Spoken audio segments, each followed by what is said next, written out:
Ako si Ariel Lay Bernardo at ihahayag ko sa inyo ang political structure noong unang panahon bago tayo sinakop ng mga Espanyol.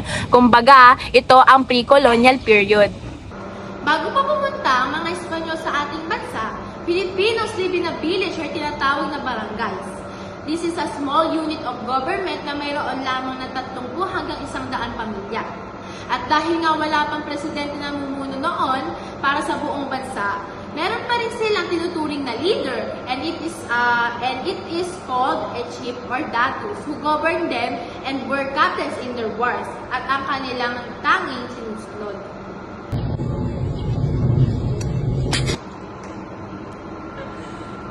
The datus comprised of the nobility or maharlikas. Then came the timawas. They are commoners or the freemen, followed by the aliping mamamahay or serfs, and aliping sagigilir or the slaves. Interestingly, pre-colonial Filipino society was relatively egalitarian o may pagkapantay-pantay in terms of gender roles. Dahil ang mga babae ay pwede magkaroon ng ari-arian. They can participate in trade and even become a village chief or spiritual leaders at tinatawag nila itong babaylan.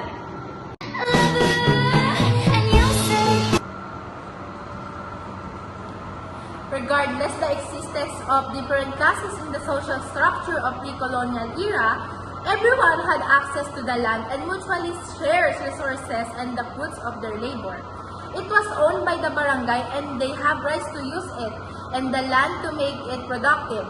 It is called communal ownership. With that, they practice the act of stewardship, which means taking care and being responsible for the use of the nature, dahil ito lamang ang nagsisilbing resources nila.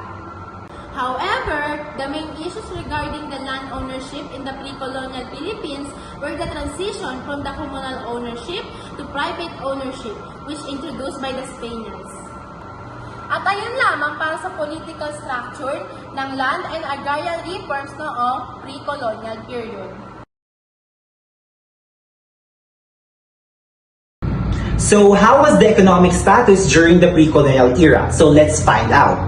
Before that, it is very pivotal that we look back on history on how our ancestors lived their life during the pre-colonial period. And in the pre-colonial period, kilala sila sa pagiging mayaman sa kultura at ito ay napatunay sa iba't ibang yugto ng panahon ng pre-colonial. Additionally, they use rice as medium for exchange and nahati ito sa iba't ibang panahon at tinatawag ito ng panahon ng bato. So, dumako na tayo sa unang panahon ng Paleolitiko o Lumang Bato. During this era, the people were living at the Yugip and they were using batong magaspa as their utensils. And their means of living under this era were pangamaso at pangangalap ng pagkain. At napatunayan din dito, natagpuan ang mga taong tabon and it was evidently see or they found out some bones of Baboy Ramo at isa at the Guri King at Palawan. In terms of hunting, the people were living on Yugip has great ability than to taong tabon in terms of hunting. Dumako na tayo sa pangalawang panahon ng Neolitiko o Bagong Bato. Did you know that during this era, under this pre-colonial, they started to improve their lives and they were started leaving their places and then they started to refurbish their rocks o pakinisin ang kanilang mga bato. And nanirahan din sila sa tabing dagat at nagsimula silang manguha ng mga isda and they started farming, planting, take care of animals for good, and sa farming, they use irigasyon at palay at iba pa para sa kanilang mga tanim. Okay? And by doing this lifestyle, by doing this way of their lifestyle, they would be permanent in their respective places because of enough food or enough resources to get. And natuto rin sila gumawa ng banga at mag-hobby. At ang paggawa nila ng banga, it's either iimbaka nila ng pagkain or paglilibingan ng mga yuma. At ang huling panahon ng metal, dito ay natagpuan na ng mga ninuno natin ang metal. At ito ay nahati sa dalawa. Panahon ng metal, kumbaga sa maagang panahon, una, pangalawa ay maunlad na panahon. Sa maagang panahon, dito natagpuan nila ang bronze o tanso. At ito ay ginagawa nila at ito ay ginagamit nila para gumawa ng kwintas or mga sandatang pandigma. And some anthropologists believe that there were tradings happened between the Timog Silangang Asya at Pilipinas. And natagpuan din nila ilang palamuti tulad ng linglingo o jade. And tulad ng aking sinabi, natuturin silang maghabi through the use of backloop. And tunay ang napakahusay ng ating mga ninuno sa paggawa at paghabi at pagbungkal ng mga bronze noong sinaunang panahon. And that shows the economic status during the pre-colonial era.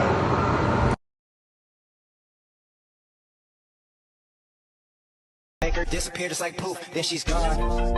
Addicted, don't know what the fuck I'm on. I can't stop it when I feel it coming on. Good morning, everyone. Today, I'll be taking you through a fascinating journey into the social structure of the Philippines before the arrival of Spanish colonizers in the 16th century. The Philippines during pre-colonial era wasn't a unified nation, but a collection of independent communities known as barangays. Each barangay was a small autonomous village or a group of villages, often governed by a leader called Dato. At the top of the social hierarchy was the Dato, also known in some areas as Raha or Lakay.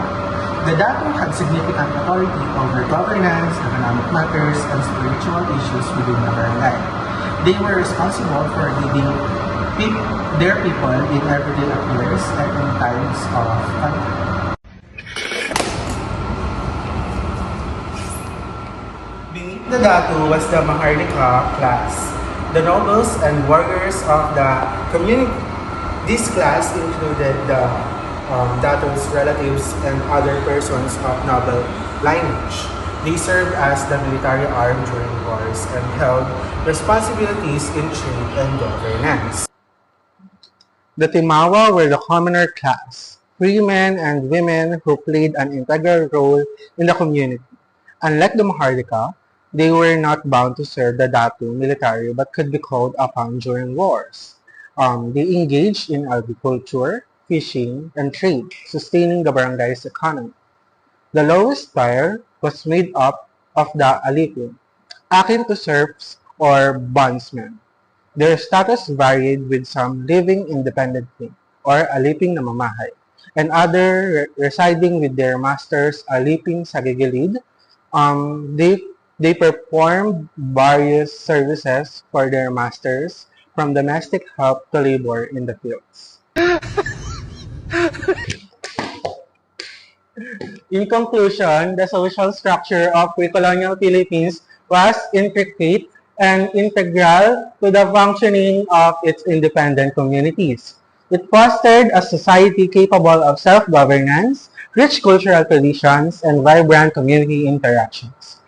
Thank you for listening. I hope this presentation has given you a clearer picture of how our ancestors organized their societies and how this structure helped them to maintain a balanced and orderly way of life.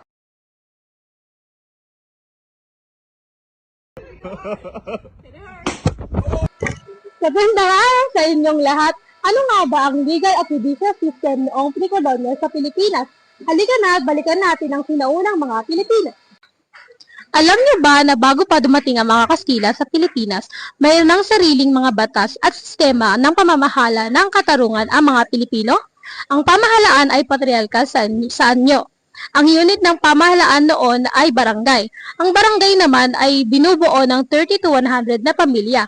Sa bawat barangay may dato na namamahala na nakakuha ang kanilang posisyon sa pamamagitan ng pamana, katarungan, lakas ng katawan o kayamanan. Ang dato naman ang namamahala sa gobyerno noong panahon ng pre-colonial. Sa pamamahala nila, pinamamahalaan din nila ang executive, legislative at pati na rin ang role ng pagiging commander-in-chief sa panahon ng gera. Ang mga elders naman ang mga tumutulong sa dato na gumawa ng batas, lumitis ng kaso at magdeklara ng gera. Lahat ng paglilitis, kriminal o sibil ay ginaganap sa publiko. Ang mga nagtatalo at nag-aangkin at ang nagsasakdal ay nagtatalo ng kanilang kaso at nagpapakita ng kanilang mga saksi. Bago magpatotoo, ang mga saksi ay sumusumpa na magsabi ng totoo at wala ng iba pa.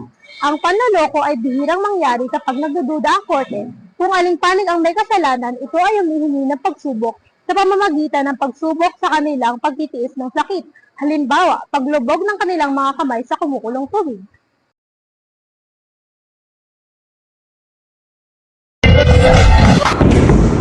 Hi, I'm Bianca Peggy Toledo and we tackle about pre-colonial environment. During the pre-colonial era and cultivation, called one main method. Ito yung kaingin system of the slum and burn method. Yung kaingin system na nag-involve siya ng clearing of land by burning brushes and vegetation.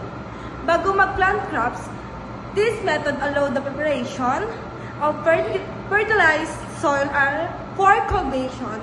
On the other hand, the slum and burn method, similar to slash and burn agriculture, is nag-involve ng burning of vegetation para ma-clear yung land, pero maaari na practice ito ng different indigenous groups with varying techniques. Additionally, some communities practice land preparation, plowing and harrowing before planting crops. It typically involves plowing to till or dig up mix and overturn the soil and the harrowing to break the soil clods into smaller mass and incorporate plant reduce and leveling the fuel important. Yung mga methods na ito sa pre-colonial kasi nag-a-allow siya ng communities para ma-sustain yung mga sarili nila ng cultivating the land and while also shaping their relationship with environment.